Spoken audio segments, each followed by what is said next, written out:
Pues muchas gracias, Héctor. Y miren, todos los que están aquí conectados, va a ser una bomba de datos y de información. Y déjenme decirles una cosa, yo creo que los datos macroeconómicos, financieros, bursátiles de un país, se les quita lo aburrido cuando tu lana depende de ello.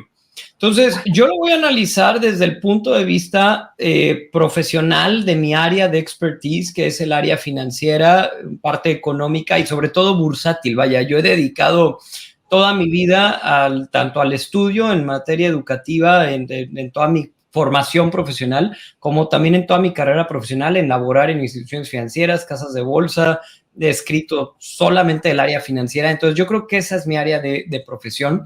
Y yo le digo a la gente que estos datos, cuando de ellos depende tu cartera y cuando eres inversionista y cuando tienes inversiones indizadas en determinados países, pues vale la pena saber cómo están esos países porque tu lana va a crecer dependiendo de cómo sea el desempeño económico financiero del país en el que inviertes. Y muchas veces, Juan, seguro, y tú, Héctor, también han escuchado y hemos platicado aquí con los dos acerca de invertir en países, las inversiones indizadas, y muchos de ustedes también seguramente han escuchado el término de fuga de capitales. Estas fugas de capitales, vaya, cuando un presidente de un país dice alguna tarugada o comete algún error o X, en cualquier país del mundo inmediatamente hay fugas de capitales. ¿Por qué? Porque nosotros como inversionistas sabemos que con 2 clics en nuestra casa de bolsa movemos dinero de China a Taiwán o de Taiwán a Estados Unidos, o podemos llevar dinero de México a Australia en cuestión de segundos. Hoy en día vivimos en un mundo globalizado en donde los gobiernos del mundo tienen que entender que compiten con más de 250 países por capitales y que cuando tú espantas capitales, cuando tú haces las cosas mal, cuando tú, vaya, con que digas cualquier cosa que no le vaya a gustar al sector privado empresarial, capitales se fugan de manera impresionante y creo que son de los datos que vamos a estar hablando. Para los que están aquí, vamos a hablar de inflación, de deuda, de crecimiento, de tasas de interés, calificación crediticia de México. Vamos a hablar del presupuesto el próximo año. Vamos a hacer un análisis financiero bien hecho de cómo está México y vamos a presentar datos y más datos que vienen de diferentes fuentes, todas citadas, nada inventado por mí, nada dicho por mí. Aquí no estoy hablando yo, está hablando toda la cantidad de gente que se encuentra de manera intelectual atrás de la elaboración y recopilación de lo que son datos económicos que se entregan a través de diferentes instituciones, ¿vale? Correcto, Rob, correcto. Me parece muy bien. Y fíjate que además esta óptica, digo, mucho tiempo de experiencia, pues les te ha tocado verla desde Estados Unidos. Entonces, a mí me gusta mucho porque al final, pues visto desde fuera, seguramente hay como muchos, déjame decirlo, paradigmas o juicios preconcebidos que eventualmente pueden mover el punto de vista hacia algún lado. Y esta óptica que tú tienes desde fuera del país, pues obviamente que nos va a dejar una pauta de data bien interesante. Pues yo ya tengo aquí la libreta puesta para tomar todas las notas, mi Rob. Claro, porque al final viene el resumen y más te vale que esté bien resumido.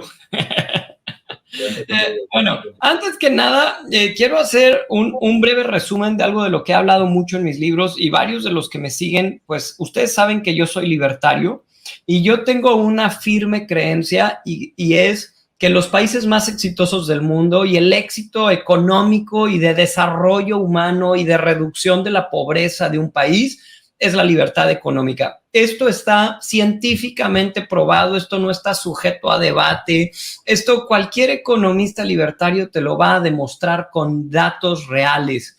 Los países que impulsan la libertad económica son los países que prosperan. Es casi indebatible. Bajo 12 puntos. ¿Cuáles son los 12 puntos que se califican en el índice de libertad económica? Los derechos de la propiedad, la eficiencia judicial, la integridad del gobierno, la carga fiscal, sobre todo sobre el sector empresarial, el gasto de gobierno, la salud fiscal, la libertad para hacer negocios, la libertad para contratar y la libertad para ser trabajador, la libertad monetaria, la libertad de comercio, la libertad de inversiones y la libertad financiera. Estos 12 puntos que están viendo en pantalla y que acabo de nombrar son calificados por diferentes institutos del análisis de libertad económica y con ello nos dan una calificación para cada país que determina cómo se encuentra el país en libertad económica. En estos 12 rubros, ¿cuántos puntos sacas de 0 a 100? Y algo interesantísimo, Héctor, es que todos los países que califican alto en el índice de libertad económica son exitosos. ¿A qué me refiero con éxito? Para mí, éxito en un país es reducción de pobreza o niveles de pobreza muy bajos o extremadamente bajos, una clase media sólida, movilidad social en las familias, crecimientos patrimoniales, desarrollo humano y demás. Observa la lista de los países libres y casi libres del mundo. El país más libre del mundo, Singapur, Suiza el segundo, Irlanda, Taiwán, Nueva Zelanda, Estonia, Luxemburgo, Holanda, Dinamarca, Suecia, Finlandia, Noruega. Cuando tú reduces la corrupción, cuando tú garantizas los derechos de propiedad privada, cuando tú creas un sistema eficiente de impartición de justicia, cuando los impuestos son bajos para las empresas y las empresas pueden crecer y no nada más repartir en impuestos sus ganancias, cuando el gasto de gobierno es saludable, cuando los gobiernos no se endeudan, cuando hay libertad para hacer negocios, cuando abres rápido negocios y promueves la apertura de negocios, cuando haces que contratar trabajadores sea fácil para las empresas, cuando abres las puertas al libre comercio, a las inversiones y a que la gente pueda mover libremente su dinero dentro y fuera del país, ahí es cuando los países prosperan. Héctor, esto es bien interesante y yo siempre lo he dicho y lo he escrito en varios de mis libros. No existe un país que promueve la libertad económica y tiene altos niveles de pobreza o desigualdad o es un país al que no te quisieras ir a vivir. Observa esto, Héctor. Alguno de estos países que están en pantalla, dices, es fracasado, no me quisiera ir a vivir a él, tiene altos niveles de pobreza o desigualdad o no lo están haciendo. La verdad es que no. Estás hablando de los países más exitosos del mundo, los países en donde, pues dirías, quisiera llevar a mi familia, quisiera que mis hijos crecieran en Suecia, Finlandia, Dinamarca, en Holanda, en Islandia, en Estados Unidos, en Canadá, que es el país más libre de América. Es muy interesante. Por cierto, de América Latina, Chile es el país que mejor la está haciendo. Y al final vamos a hablar de qué países del mundo yo creo que la están haciendo bien. Claro que vamos a enfocar mucho el análisis a lo largo de esta sesión a hablar de México, el cual, por cierto, se encuentra en lugar número 61 en el índice de libertad económica. México no es un país libre, pero tampoco es un país reprimido o un país que se considere de baja libertad. Es dentro de la categoría moderadamente libre, está muy cerca en libertad con Guatemala, con Colombia, Indonesia, lo encontramos en ese lugar. Lamentablemente ha perdido un poquito de posiciones dentro del índice en los últimos años, pero ahí se encuentra. Y bueno, los peores del mundo, Héctor, Corea del Norte, Cuba, Venezuela, y le llamamos los países represores o reprimidos, la gente reprimida, gobiernos represores. Y pues aquí prácticamente no vemos a ninguno exitoso, no vemos a ninguno con amplia libertad, con democracia, con crecimientos económicos que realmente reduzcan pobreza, incrementen PIB per cápita, mejoren bienestar en la población generalizada, de manera generalizada.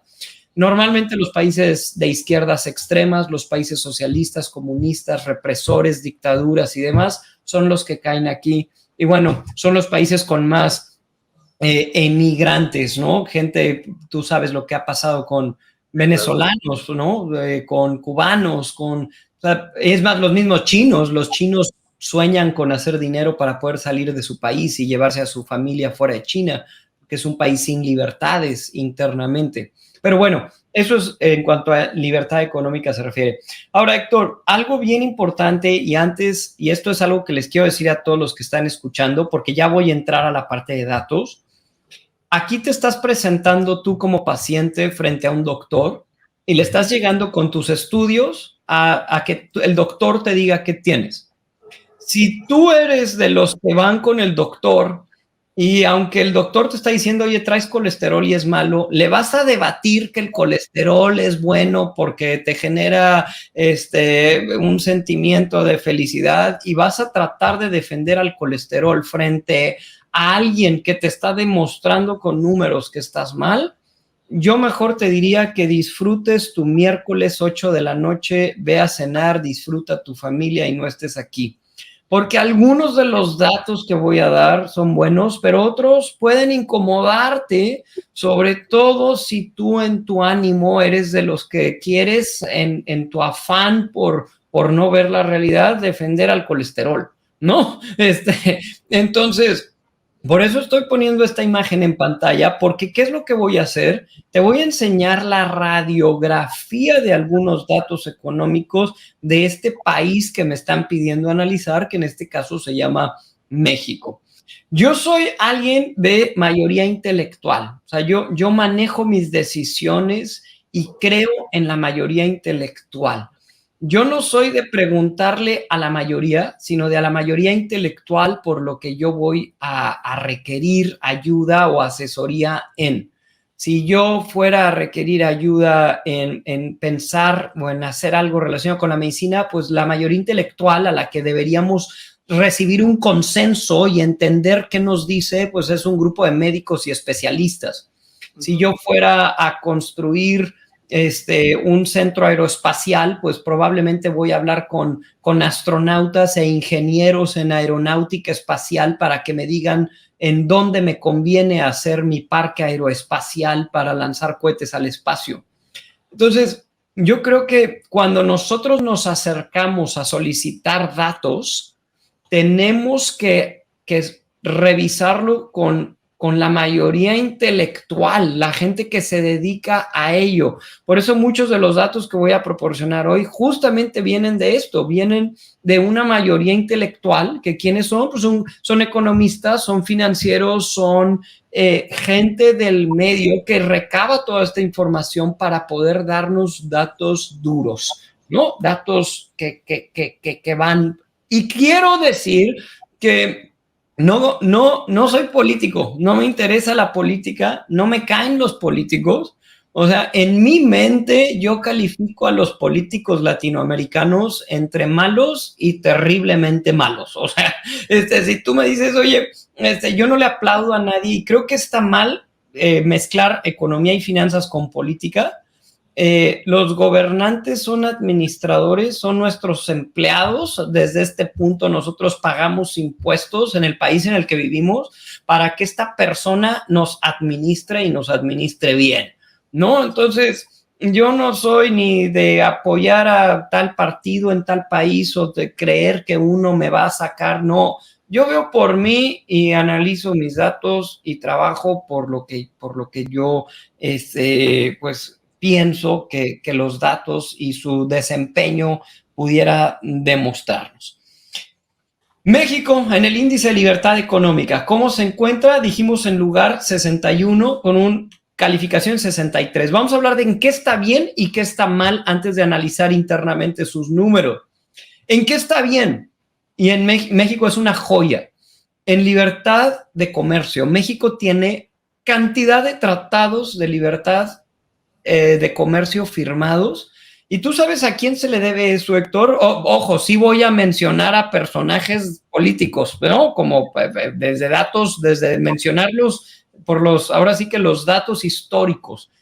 Héctor, ¿tú sabes gracias a quién tenemos en México o México tiene tantos tratados de libertad económica firmados de libre comercio? Según yo, Carlos Salinas de Gortari. En parte, y luego... Y después, según yo, también Felipe Calderón Hinojosa. De hecho, fue Fox. No sé si te acuerdas, Héctor, que Fox se la pasó viajando. De hecho, sí, iba con su esposa Martita. ¿Te acuerdas que se la pasaba tomándose fotos por todos lados? Muchos lo criticaban y le decían que es que se la pasaba fuera de México y casi no estaba gobernando desde el país. Bueno, yo no lo criticaría tanto. Gracias a eso, México es el país con más tratados de libertad económica y de libertad de comercio firmados a nivel mundial. Tiene el doble que China y 4 veces más que Brasil. Es impresionante el hecho de que México puede exportar, importar, y tú vas al supermercado y encuentras productos de todo el mundo gracias a los tratados de libertad que México tiene firmados. México también es un país de libres inversiones. Por eso hay tanta inversión extranjera que llega a México en años recientes. En los últimos 15, 20 años, México ha pues realmente recibido grandes aportaciones de empresas que se han mudado al país. También es un país con impuestos relativamente bajos de ISRs para empresas. La salud fiscal del país ha sido buena, la deuda de México es pagable, no se encuentra comprometida o no se ha encontrado comprometida en los últimos años. Ahora vamos a analizarla de cerca. Y también en México emprender tienes cierta libertad para emprender. Abrir negocios, si bien no es en 2 días como en Noruega, pues prácticamente cualquier persona puede, desde el punto de vista trámites, emprender hasta cierto punto con cierta facilidad. Ahora, ¿en qué México sí está para llorar? En derechos de la propiedad privada no está como tal garantizada en el país. Tú lo viste con la ley de extinción de dominio. La eficiencia judicial no es buena, los procesos judiciales toman mucho tiempo y la impartición de justicia es lenta, y la integridad de gobierno pues también no es óptima. Es un país con altos niveles de corrupción. También la libertad laboral es muy baja. México es un país muy caro para contratar trabajadores y no hay tanta libertad tanto para las empresas como para los trabajadores. Hay hasta cierto punto, y yo lo he estudiado mucho, una esclavitud laboral en las empresas por las prestaciones, y mucho está impulsado por el gobierno, y hablaré un poco más adelante de ello. Ahora, empecemos por bolsa de valores, y ahora sí vienen toda la bomba de datos. Bolsa de valores, IPC, índice de México, muy mal en los últimos 5 años, del 2018 en adelante, completamente lateralizado el crecimiento de la Bolsa de México. La Bolsa de México había venido creciendo bastante bien.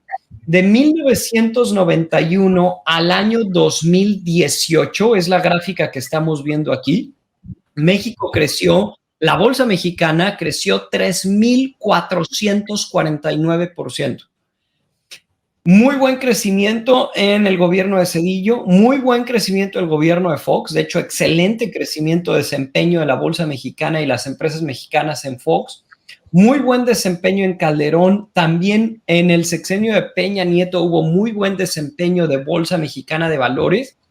El estancamiento se da justamente a partir del 2018. Al sector empresarial no le gusta el resultado electoral, y aquí estamos viendo de cerca una radiografía de los últimos 5 años de la Bolsa Mexicana de Valores, completamente estancada, Héctor y Juan.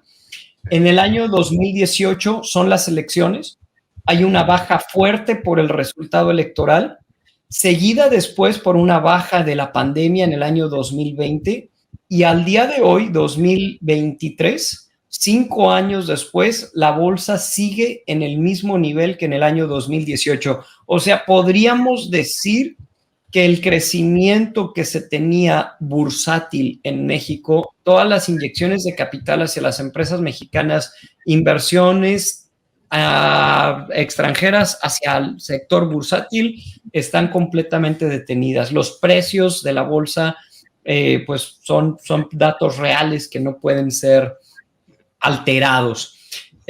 Por ahí dice David que México tiene como una fuga económica desde 2018. Yo creo, David, que es una incertidumbre que generó el gobierno entrante. Causaron 2 golpes muy duros en el 2018 que espantaron. Yo te lo está diciendo alguien que siempre ha estado en casas de bolsa, y alguien que lo vio de fuera, porque yo he vivido muchos años en los Estados Unidos, y yo me di cuenta como en las casas de bolsa y las instituciones financieras, cuando cancelaron el aeropuerto de la Ciudad de México y cuando cancelaron Constellation Brands y todas estas series de cambios que empezaron a llegar contra el sector empresarial, es correcto lo que dice David, hubo una fuga de capitales, la gente dio clic en vender México y comprar, no sé, Estados Unidos, China o demás. Ahora, a mí siempre me gusta comparar para detener bocas, ¿no? ¿A qué me refiero? Alguien podría decir, bueno, es que vino la pandemia, o bueno, es que... No, a ver, espérame. Comparemos contra el desempeño de la bolsa de los Estados Unidos. La bolsa de los Estados Unidos, en el mismo periodo, el Standard & Poor's 500 muestra un crecimiento del 74%, cuando el crecimiento de la bolsa mexicana es del 1% en los últimos 5 años. Estamos hablando de que Estados Unidos trae un crecimiento en su bolsa en los últimos 5 años promedio de entre el 12-14% con un acumulado del 74% contra un 0.2% anual de crecimiento, prácticamente es completamente lateral. Entonces, la otra es, bueno, es que vino la pandemia. Pues aún con la pandemia, Estados Unidos tiene muy buen crecimiento y la mayoría de las bolsas del mundo se recuperaron después de la pandemia. A México, entonces, pues, podríamos ya atribuirle que es una excepción. Y además, la baja de la pandemia fue esta, del 2020, y la baja del 2018, entonces, ¿a quién se la voy a atribuir, no? Esto es referente a México y Bolsa Mexicana de Valores. Ahora, hablemos un poquito más de datos financieros hacia la parte de administración pública. Yo tengo una fuerte creencia que además, pues creo que no es tan creencia, así es como funciona. El gobierno y cualquier gobierno a nivel mundial, aquí no estoy hablando de México, cualquier gobierno a nivel mundial es un mantenido del sector privado, de la iniciativa privada y de las empresas. ¿Quién es para mí empresario? Y esto lo dije cuando presenté Business Coach. Para mí empresario es desde un taquero que tiene su puesto de tacos y emprende para ofrecer un producto o servicio y mantener a su familia de ese negocio, porque es un negocio, hasta el más grande empresario de la textilera más grande del país. Eso es para mí la iniciativa privada. Un médico tiene un negocio con su consultorio, como una psicóloga tiene un negocio con sus terapias. Eso es iniciativa privada. Y esa iniciativa privada es la que mantiene al gobierno. Y esa iniciativa privada es la que paga los sueldos de trabajadores que trabajan para la iniciativa privada y hasta cierto punto también para los trabajadores que trabajan en la iniciativa pública. Servicios públicos y salarios de burócratas se pagan por parte del gobierno con impuestos que vienen de la iniciativa privada. Tú trabajas para una empresa, el sueldo que recibes proviene de una utilidad de la empresa o proviene de ingresos de una empresa privada. Y si tú pagas impuestos que te son retenidos de tu sueldo como trabajador, eventualmente ese impuesto que estás pagando viene también de la iniciativa privada. Es una retención que te hace la iniciativa privada. Entonces, si nosotros vemos este diagrama que estoy mostrando aquí, ese es en mi cabeza cómo yo veo a cualquier gobierno del mundo. Es mi empleado, es mi administrador y cualquier persona tiene el justo derecho de exigirle a esa administración pública por los impuestos que nos están imponiendo que se les paguen para mantener los salarios y servicios públicos. Nada que ofrece el gobierno lo ofrece el gobierno. Es una distribución de un impuesto pagado en la iniciativa privada. Ahora, en México y en algunos países en donde hay empresas paraestatales, me salen con el argumento, bueno, también viene de ingresos petroleros, ¿no? En México me dirían, es que también hay ingresos petroleros. No es cierto, Pemex es la empresa, es la petrolera más endeudada del mundo y es la quinta empresa más endeudada del mundo. Los ingresos petroleros para México son una falsa. Pemex, la mayoría de sus años los termina, y aquí está el estado de resultados de Pemex, que es una de las cuantas paraestatales que pierden dinero en México porque ninguna genera utilidades. Las pérdidas, que son la mayoría de los años, son posteriores a los derechos que el gobierno le retiene a la empresa. O sea, prácticamente lo que hacen con Pemex, y esto está bien sabido, es primero sacarle dinero para pasárselo al gobierno, el gobierno aceptar como que recibe algo y eventualmente endeudar a la empresa después porque termina en pérdidas y no hay cómo sacarla adelante.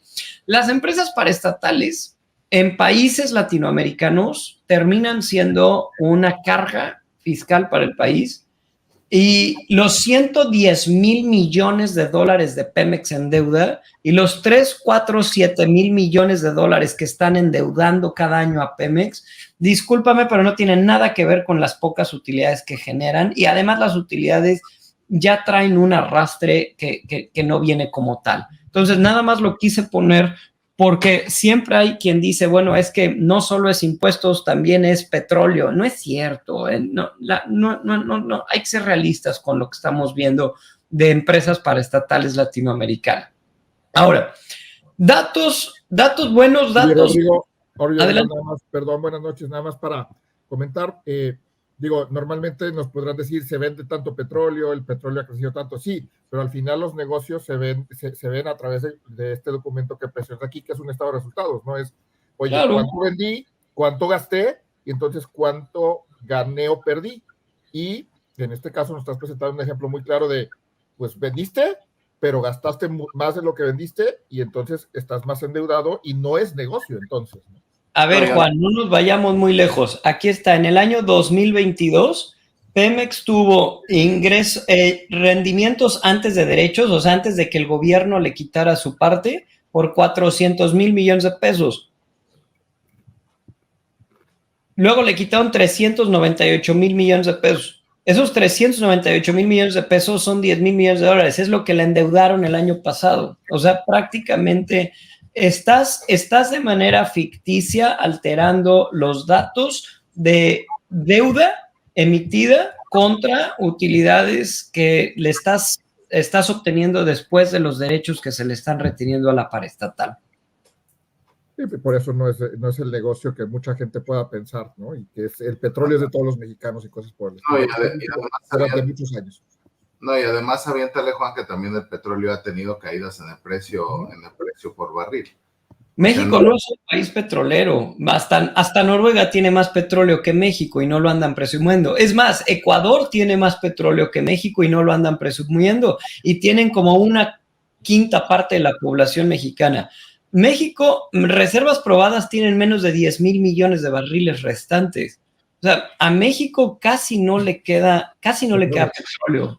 Y si tú lo divides entre 128 millones de habitantes y luego te vas por los 110,000 millones de dólares de deuda que tiene Pemex, ni sacando todo el petróleo y vendiéndolo al margen de utilidad logras pagar la deuda. O sea, es una empresa que no tiene arreglo, no hay cómo arreglarla, punto.